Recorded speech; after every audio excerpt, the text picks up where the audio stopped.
एकादशी तिथि के विशेष महत्व हैं। पंचांग के अनुसार फागुन मास के शुक्ल पक्ष की एकादशी तिथि रंग भरी एकादशी तिथि के नाम से जानी जाती है।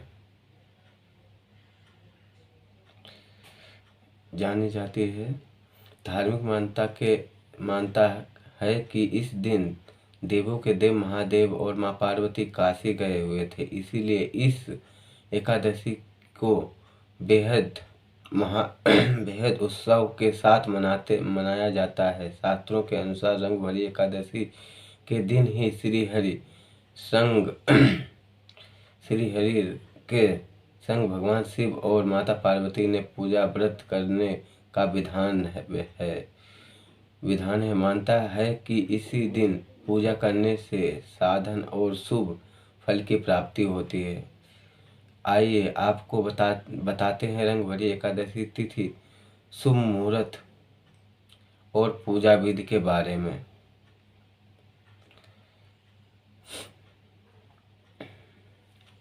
रंग भरी एकादशी को ही अमल की एकादशी के नाम से भी जाना जाता है। पंचांग के अनुसार रंग भरी एकादशी तिथि का आरंभ 20 मार्च को रात 12:21 से होगा और इसीलिए अगले दिन 21 मार्च को सुबह 2:22 पर तिथि समाप्त होगी। ऐसे में रंग भरी एकादशी व्रत 20 मार्च को ही किया जाएगा। रंग भरी एकादशी के दिन ब्रह्म मुहूर्त में उठें और दिन की शुरुआत भगवान शिव और माता पार्वती को ध्यान करें। इसके बाद स्नान कर साफ वस्त्र धारण करें। अब विधि पूर्वक भगवान शिव की जल अभिषेक करें और मां पार्वती जी को 16 श्रृंगार अर्पित करें। शिवलिंग पर गूगल चंदन और बेलपत्र समेत विशेष चीज अर्पित करें। इसके पच्ची की आरती करें और रंग भरी एकादशी कथा का पाठ करें। अब बोलें कि सुख शांति की प्रार्थना करें।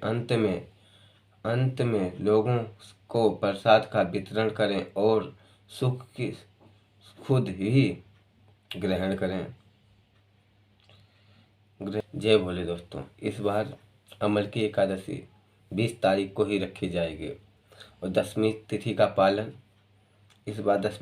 पालन 19 मार्च यानी मंगलवार को किया जाएगा और शुक्ल पक्ष की अमल की एकादशी 20 मार्च को ही रखी जाएगी। इस प्रकार सब लोग पूजा व्रत करके भगवान विष्णु और भगवान शिव और माता पार्वती का आशीर्वाद प्राप्त करें, जिससे हमारे ग्रह क्लेश, ग्रह संकट और दुख दूर हों, सभी पापों से मुक्ति मिले।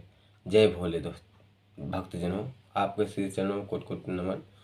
और अगर हमारी ये कहानी एकादशी व्रत कथा आप सबको पसंद आई हो तो हमारे चैनल को लाइक और सब्सक्राइब करें, शेयर करें, बेल आइकन को दबाएं। नमस्कार, जय हिंद, जय भारत।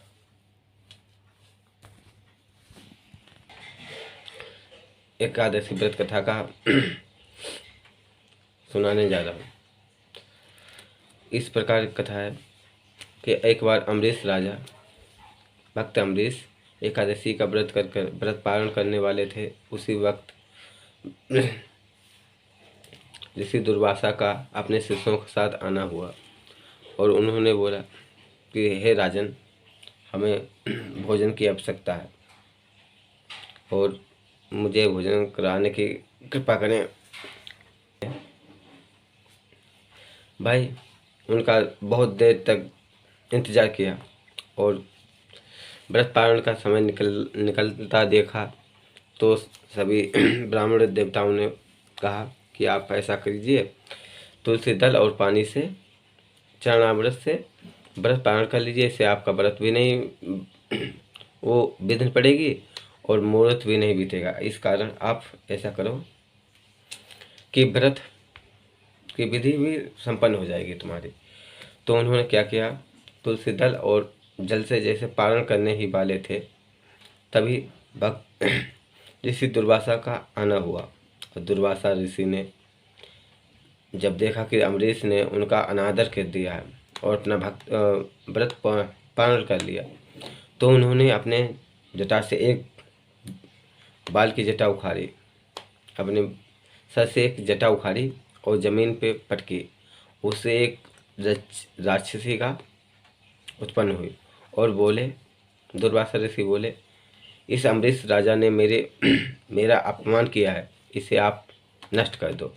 अब वो राक्षसी भक्त अम्बरीश का ऐसे ही अनिहित करने वाली थी, भक्त अम्बरीश का अनिहित करने वाली थी।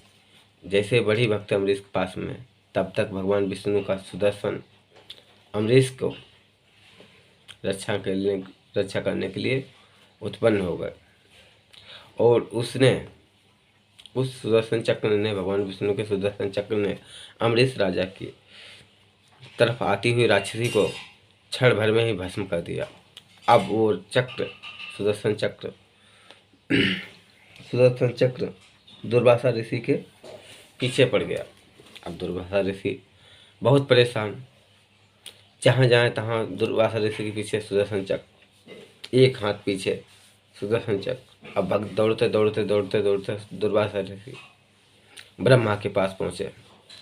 ब्रह्मा जी के पास पहुँचे तो उन्होंने कहा कि क्या हुआ, क्या ऐसी सी बात है कि मैंने दुर्वासा राजा अम्बरीश ने मेरा अपमान कर दिया, तो मैंने एक राक्षसी प्रकट कर दी और उस राक्षसी को जैसे अम्बरीश राजा को हानि पहुंचाने के लिए बढ़ी, वैसे ही अम्बरीश राजा की रक्षा के लिए सुदर्शन चक्र पर उत्पन्न हो गया। उस सुदर्शन चक्र ने उस राक्षसी को भस्म कर दिया। अब वो सुदर्शन चक्र मेरे पीछे पड़ा हुआ है, तो अब क्या करें, मेरी रक्षा करो हे ब्रह्मा जी, हे ब्रह्मदेव मेरी रक्षा करो, हे ब्रह्मदेव मेरी रक्षा करो। तो वो बोले, जिसका सुदर्शन चक्र है आप उनकी शरण लीजिए। तब भी वो डर के मारे भगवान विष्णु के पास नहीं गए, दौड़ते दौड़ते कैलाश पर्वत पर पहुंच गए। कैलाश पर्वत पर जब भगवान शिव के पास पहुंचे, तब शिव भगवान से प्रार्थना की, हे शिव भगवान आप मुझे बचा लीजिए, मैं आपका भक्त हूँ। हे शिव भगवान, हे मेरे आराध्य, हे मेरे महादेव, आप मुझे बचा लीजिए। अब दुर्वासा ऋषि के पीछे वो सुदर्शन चक्र, जहाँ जहाँ दुर्वासा ऋषि जाते वहाँ सुदर्शन चक्र उनके पीछे उत्पन्न हो जाता। अब दुर्वासा ऋषि भागे भागे भगवान शिव के पास पहुँच गए। जब उन्होंने प्रार्थना ऐसी की, तो भगवान शिव ने अपने भक्त की रक्षा के लिए उन्हें उचित मार्ग दिखाया। उन्होंने कहा, आप श्री हरि विष्णु के पास जाएं, ये सुदर्शन चक्र उनका है, वही आपकी रक्षा कर सकते हैं। सुदर्शन चक्र दौड़ता, जैसे दुर्वासा ऋषि दौड़ते हुए भगवान विष्णु के पास पहुँचे, वैसे सुदर्शन चक्र भी उनके पीछे पीछे जा पहुँचा।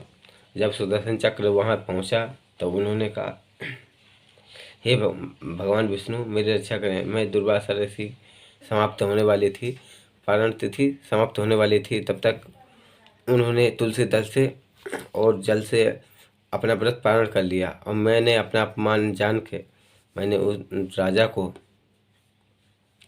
एक राक्षसी प्रकट करके उन्हें मारने के लिए आदेश दिया। वो राक्षसी जब राजा अम्बरीश की तरफ बढ़ी,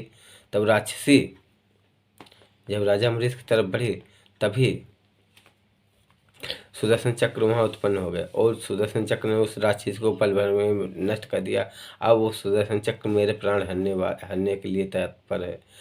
ऐसा करें प्रभु, मेरी रक्षा करें, हे दीनानाथ, हे जगतपति आप मेरी रक्षा करें, हे विष्णु, हे भगवान मेरी रक्षा करें, त्राहिमाम मेरी रक्षा करें। तब उन्होंने कहा, देखो तुमने मेरे भक्त का अपराध किया, अब भक्त के ही शरण में जाओ, तभी मेरा ये बच सकता, नहीं तो मैं तो कुछ नहीं कर सकता। मैं ऋषिवर क्या हुआ? तो भगवान विष्णु ने जब ऐसा पूछा, तो उन्होंने कहा, हे प्रभु आपका सुदर्शन चक्र मेरा पीछे पड़ गया, वो आज मेरा अंत करके छोड़ेगा, कृपया कर मेरी रक्षा करें। तो उन्होंने बोला कि आपने किया क्या? कि प्रभु मेरे से एक भूल हो गई, आपके भक्त अम्बरीश राजा एकादशी का व्रत पालन करने वाले थे, उनका वो रक्षा कर देता, लेकिन तुमने मेरे भक्त का अनादर किया, कृपया कर मेरे भक्त के पास जाएं। तब भाई भगवान विष्णु का आदेश सुनकर दुर्वासा ऋषि दौड़े दौड़े अम्बरीश के पास आए, और इस क्रिया में पूरा 1 साल बीत गया। इस क्रिया में पूरा 1 साल बीत गया, जब तक अम्बरीश राजा वहीं खड़े रहे। 1 साल पूरा वहीं खड़े रहे, ना कुछ किया, ना कुछ खाया, ना कुछ पिया। जब दुर्वासा ऋषि वापस आए और अम्बरीश के चरणों में प्रणाम करने लगे, भक्त अम्बरीश के श्री चरणों में प्रणाम करने लगे, तब दुर्वासा ऋषि को हाथ जोड़कर उन्होंने कहा, हे भगवान, आप उल्टी गंगा क्यों बहाते हैं? आप उल्टी गंगा क्यों बहाते हैं? कृपया कर शांत हो, मैं आपकी रक्षा करता हूँ। जैसे अम्बरीश राजा ने सुदर्शन चक्र से प्रार्थना की, हे सुदर्शन चक्र, अगर मैंने भगवान विष्णु की सच्चे मन से भक्ति की हो, एकादशी का व्रत विधि हमेशा उनके इतना बोलते ही, ये शब्द सुनते ही सुदर्शन चक्र शांत हो गया और अपने श्री विष्णु के सिर कर कमलों में विराजमान हो गया। ऐसी है एकादशी की महिमा। जो एकादशी के व्रत करता है उसे सब पापों से मुक्ति मिलती है और हमेशा उसका भला होता है, और जितने भी जन्म जन्म के पाप नष्ट होते हैं। और एकादशी का व्रत करने वालों को एकादशी के दिन चावल नहीं खाना चाहिए, मांस मदिरा दारू कुछ भी नहीं खाना चाहिए। कहते हैं कि इस दिन चावल में सभी पाप विराजमान होते हैं। एकादशी के दिन चावल का त्याग करना चाहिए। जो रहते हैं वो अन्न भी नहीं ग्रहण करते हैं, और जो नहीं रहते हैं वो कम से कम चावल ना खाएं। चावल में बहुत सभी पाप विराजमान हो जाते हैं, और द्वादशी को चावल खाएं, उससे हमें सभी पुण्य मिलते हैं। एकादशी के दिन सारे पाप चावल में विराजमान हो जाते हैं, क्योंकि एकादशी व्रत करते हैं तो सब एकादशी माता से चावल ने जब प्रार्थना की कि हे माते, सब कि हम कहाँ जाएं, तो उस दिन तब एकादशी माता ने बोला कि आप अन्न में विराजमान हो जाइए। जो एकादशी के दिन अन्न ग्रहण करेगा, विशेषता चावल में आप विराजमान रहिए। बाकी चावल में पूरा पाप विराजमान रहता है, इसीलिए एकादशी के दिन चावल किसी प्रकार से भी नहीं खाना चाहिए, और द्वादशी को चावल ही ग्रहण करना चाहिए। जय भोलेनाथ। और अगर ये कथा आप सबको पसंद आई हो तो चैनल को like, share, subscribe, bell icon press करें और हमें आगे बढ़ाएं। नमस्कार। जय हिंद, जय भारत।